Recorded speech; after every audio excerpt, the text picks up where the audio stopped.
Statement you provided will be entered into the hearing record. From here, we will proceed with questioning. I'll recognize myself for 5 minutes. Again, thank you all for participating in today's hearing. Mr. Poole, wanted to begin with your statements and has some questions for you. The FY 2026 budget document that OIT has laid out a smarter, not bigger IT strategy. Can you give me some examples of how OIT is not being as smart as they could be currently? Thank you, Mr. Chairman, for the question.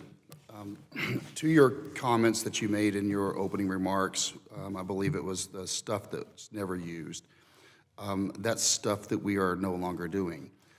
So our budget for 26 and beyond will be spent on things that, again, drive maximum value to the veteran community, and things that don't have a use or don't provide value or maximum value, those will be repurposed and reinvested where, again, we're getting the biggest bang for our buck for the veterans of this country, as they deserve. Thank you, I appreciate that. From there, can you tell me how you are reorganizing your workforce to deliver services more efficiently through the process improvement that you kind of touched on in your opening remarks? Sure, thank you, Mr. Chairman. Again, for OIT's reorganization, we are focusing, again, not just our investment capital, but our human capital as well, making sure that our organization is aligned to effectively deliver the most significant outcomes that we can for the department.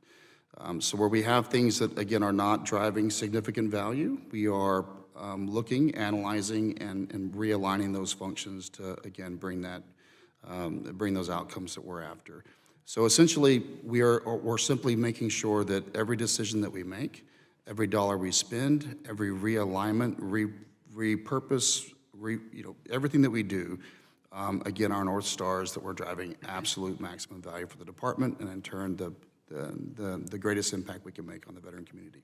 Thank you. Would you agree with me that essentially IT and this technological improvement is done to alleviate the need for more manual, human-driven processes, that we can rely more on automated features or more technology-driven process improvement, thereby requiring us to have fewer manual processes in there, and as a result, fewer people involved in that chain of activity going on?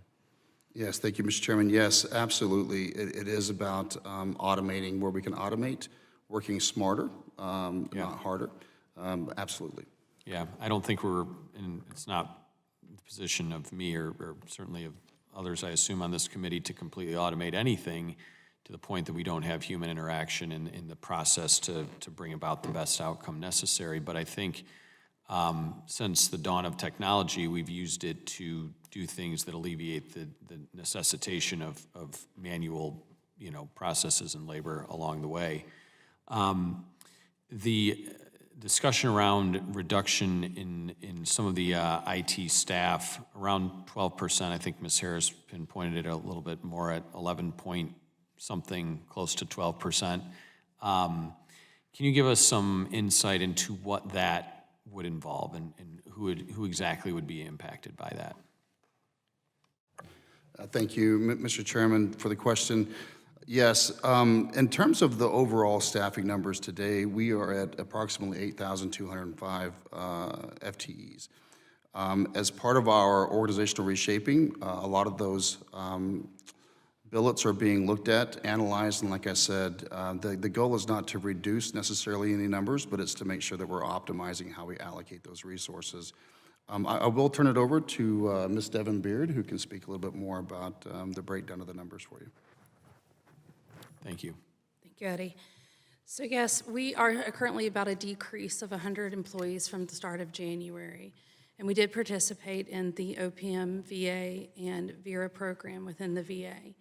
Those were sprinkled across our organization, but we were able to sustain those without any impact to our veterans due to succession planning, cross-training, upskilling, reassignments, the tools that are in our toolkit to make sure that we every day have the resources that we need to meet our Met veterans. Thank you. Can you briefly, I've only got about 15 seconds left, can you confirm that no position with actual IT application, like interfacing, coding, things of that sort, are being eliminated throughout any of this process? Once again, we're going through the workforce reshaping activities. Those are all being focused on, are they delivering the largest value? So as long as they align with our guiding light, then absolutely we are retaining those so we can meet our mission. Okay. I was told in some briefing ahead of this that it was mostly in support, not direct IT interfacing positions, but more in the supportive roles of that. Can you confirm that? Yes, I can confirm a lot of the back office or administrative type support functions are absolutely being evaluated. As you mentioned in your opening, do the processes that we have today need to remain in the way that they are?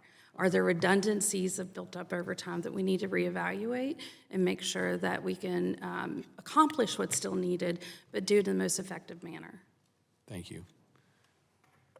Ranking Member Bazinski for 5 minutes. Thank you, Chairman.